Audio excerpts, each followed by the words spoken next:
नमस्कार। जय श्री कृष्णा। देवशयनी एकादशी की आप सभी को मंगल कामनाएं। भगवान श्री विष्णु की विशेष कृपा आप पर और आपके परिवार पर सदैव बनी रहेंगी। आज सुनेंगे देवशयनी एकादशी व्रत कथा। इसे राजा मांधाता के राज्य में अकाल की कथा भी कह सकते हैं। अर्जुन ने कहा, हे श्री कृष्ण, आषाढ़ माह के शुक्ल पक्ष की एकादशी का क्या व्रत है? उस दिन किस देवता का पूजन होता है? उसका क्या विधान है? कृपा कर यह सब विस्तार पूर्वक बताएं। भगवान श्री कृष्ण ने कहा, हे धनुर्धर, इस बार नारद जी ने ब्रह्मा जी से यही प्रश्न पूछा था।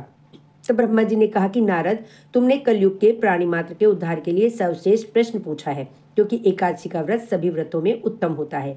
इसके व्रत से सभी पाप नष्ट हो जाते हैं। इस एकादशी का नाम देवशयनी एकादशी है। यह व्रत करने से भगवान विष्णु प्रसन्न होते हैं।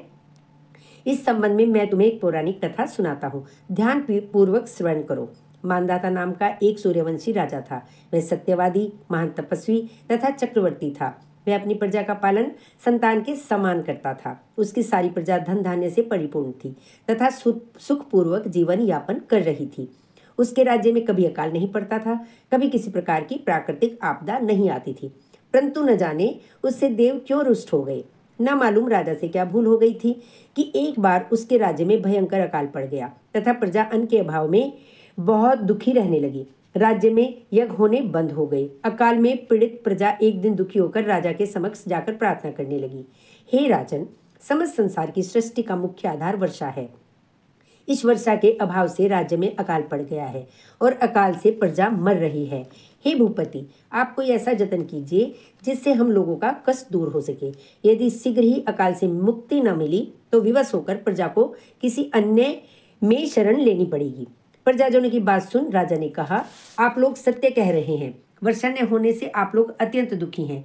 राजा के पापों के कारण ही प्रजा को कष्ट भोगना पड़ता है। यद्यपि मैं अत्यंत सोच विचार कर रहा हूँ, तथापि मुझे अपना कोई दोष दिखलाई नहीं दे रहा है। आप लोगों के कष्ट को दूर करने के लिए मैं अनेक उपाय कर रहा हूँ, परंतु आप चिंतित न हो, मैं इसका कोई न कोई समाधान अवश्य ही करूँगा। राजा के वचनों को सुन प्रजाजन चले गए। राजा मांधाता भगवान की पूजा कर कुछ विशिष्ट व्यक्तियों को लेकर साथ में वन को चल दिए। वहां वे ऋषि मुनियों के आश्रमों में घूमते घूमते अंत में ब्रह्मा जी के मानस पुत्र अंगिरा ऋषि के आश्रम पर पहुंच गए। रथ से उतरकर राजा आश्रम में चले गए। वहां ऋषि अभी नित्य क्रम से निवृत्त ही हुए थे कि राजा ने उनके सम्मुख जाकर उन्हें प्रणाम किया। ऋषि ने राजा को आशीर्वाद दिया। तत्पश्चात पूछा, हे राजन, आप इस स्थान पर किस प्रयोजन से पधारे हैं, सो कहिए। राजा ने कहा, हे महर्षि, मेरे राज्य में 3 वर्ष से वर्षा नहीं हो रही है। इससे अकाल पड़ गया है तथा प्रजा कष्ट भोग रही है। राजा के पापों के प्रभाव से ही प्रजा को कष्ट मिलता है, ऐसा शास्त्रों में लिखा है। मैं धर्मानुसार राज्य करता हूँ, तदपि यह अकाल कैसे पड़ गया, यह मुझे अभी तक ज्ञात नहीं हुआ है। अब मैं आपके समक्ष इसी संदेह की निवृत्ति के लिए आया हूँ। आप कृपा करके मेरी समस्या का निवारण कर मेरी प्रजा के कष्ट को दूर करने के लिए उपाय बतलाइए। सब वृत्तांत सुनने के पश्चात ऋषि ने कहा, हे नरपति, इस सतयुग में धर्म के चारों चरण सम्मिलित हैं। यह युग सभी युगों में उत्तम है। इस युग में केवल ब्राह्मणों को ही तप करने तथा वेद पढ़ने का अधिकार है, किंतु आपके राज्य में एक शूद्र तप कर रहा है। इसी दोष के कारण आपके राज्य में वर्षा नहीं हो रही है। यदि आप प्रजा का कल्याण चाहते हैं तो शीघ्र ही उस शूद्र का वध करवा दें। जब तक आप यह कार्य नहीं कर लेते तब तक आपका राज्य अकाल की पीड़ा से कभी मुक्त नहीं हो सकता। ऋषि के वचन सुन राजा ने कहा, हे मुनिश्रेष्ठ, मैं उस निरपराध तप करने वाले शूद्र को नहीं मार सकता। किसी निर्दोष मनुष्य की हत्या करना मेरे नियमों के विरुद्ध है तथा मेरी आत्मा इसे किसी भी स्थिति में स्वीकार नहीं करेगी। आप इस दोष से मुक्ति का कोई अन्य उपाय बतलाइए। राजा को विचलित जान ऋषि ने कहा, हे राजन, यदि आप ऐसा ही चाहते हैं तो आषाढ़ माह के शुक्ल पक्ष की देवशयनी नाम की एकादशी का विधान पूर्वक व्रत करो। इस व्रत के प्रभाव से तुम्हारे राज्य में वर्षा होगी तथा प्रजा भी पूर्व की भांति सुखी हो जाएगी, क्योंकि इस एकादशी की व्रत सिद्धियों को देने वाला तथा कष्टों से मुक्त करने वाला है।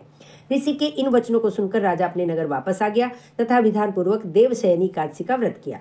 इस व्रत के प्रभाव से राज्य में उत्तम वर्षा हुई एवं प्रजा को अकाल से मुक्ति मिल गई। इस एकादशी को पद्मा एकादशी भी कहते हैं।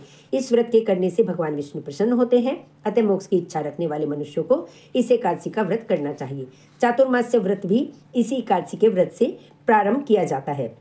और इस कथा का सार यही है कि अपने कष्टों से मुक्ति प्राप्त करने हेतु किसी दूसरे का अहित नहीं करना चाहिए। अपनी शक्ति से भगवान पर पूर्ण श्रद्धा एवं आस्था रखकर संतों के कथनानुसार सत्कर्म करने से बड़े बड़े कष्टों से सहज ही मुक्ति मिल जाती है। जय श्री कृष्ण।